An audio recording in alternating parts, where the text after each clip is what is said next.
La première chose quand on veut faire de bonnes crêpes, c'est de faire de bonnes crêpes. C'est-à-dire avec des bons ingrédients. Ouais, c'est vachement important. Donc pour commencer, tu prends de bons œufs, fermiers de préférence. Moi j'aime bien les gros calibres parce qu'ils ont plus de texture pour pouvoir pâtisser. Une bonne farine, artisanale si tu peux, parce que bien souvent les farines des grandes surfaces sont très raffinées et du coup beaucoup moins digestes. Un beurre demi-sel ou nature, ça c'est selon tes goûts.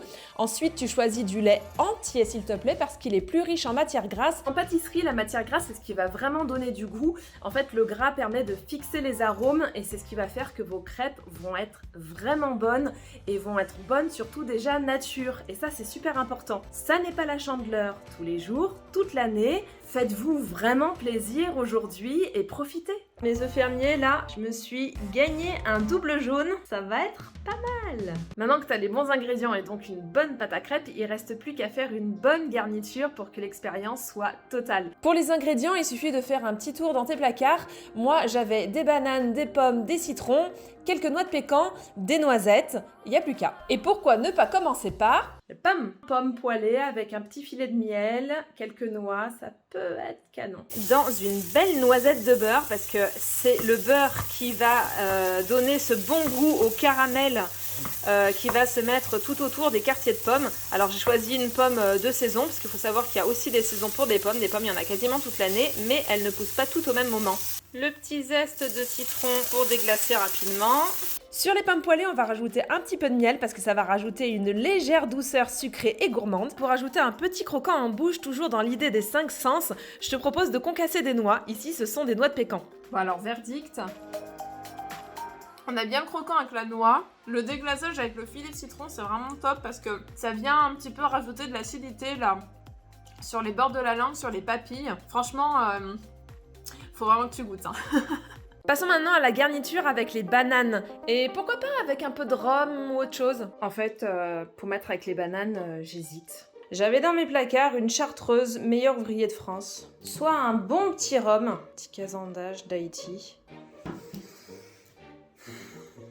Quand t'hésites, tu fais comme moi, hein, tu sens, tu dégustes et puis tu vois ce qui t'inspire le plus. Moi, les bananes, j'aime bien les écraser en purée parce que ça leur donne une petite texture gélatineuse, ça fait ressortir le sucré presque un peu caramel du fruit et c'est plutôt pas mal. Donc justement, comme j'aime bien jouer avec les textures, des petites noisettes pour le croquant sous la dent, c'est vraiment pas mal. Torréfié, comme ça on va avoir un petit goût sympathique. Donc en plus de la cannelle et du rhum que je te laisse doser selon tes goûts, je te recommande de mettre un peu de coriandre.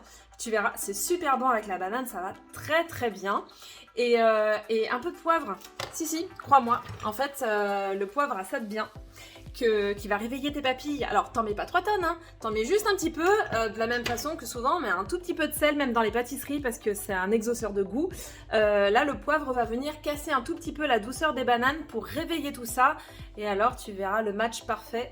On en reparle. Voilà, notre garniture est prête et un peu chaude. J'ai juste rajouté un zeste de citron pour venir légèrement aciduler tout ça. Et quelques petites noisettes torréfiées pour le croquant. Il se passe un truc en bouche, il y a vraiment tout le spectre des saveurs qui vient réveiller les papilles, c'est super agréable. Il y a de la texture, il y a vraiment du bon goût. Faut vraiment que tu testes. Puis alors les noisettes torréfiées, ça rajoute un petit fumet dans la crêpe. Je regrette qu'une chose, c'est que j'ai pas mis assez de rhum. Pour la dernière, je t'ai réservé une petite association un peu particulière. Donc en fait, moi j'aime bien, voilà, je sais pas si tu vois, cette pâte à tartiner Nuit Alsace. En fait, c'est un chocolatier qui s'appelle Yves Bockel. Et en fait, j'aime beaucoup parce que, alors moi j'aime pas le Nutella. Et j'aime bien ce qu'il fait parce qu'il fait une pâte à tartiner cacao intense. C'est comme ça qu'il l'appelle. Donc c'est du chocolat noir, il y a un tout petit peu de praliné dedans. Et ça, j'aime bien l'associer avec une confiture de poire. Celle-ci vient de confiture parisienne, en fait j'aime beaucoup ce qu'ils font. C'est fait avec des fruits cultivés en France et c'est pas trop sucré. Et pour boire avec tout ça, je te recommande une bière brune. Alors celle-ci c'est une stout, mais ça fera très bien l'affaire. En plus, Rabourdin, ils font vraiment du très bon travail. Confiture de poire, chocolat et bière brune. Vous m'en direz des nouvelles. Tu sais ce que c'est le plus cool avec les crêpes au chocolat? C'est qu'en fait, t'as le chocolat qui passe par les petits trous, tu t'en mets plein les doigts et après tu te lèches les doigts. C'est trop bien, on retourne en enfance.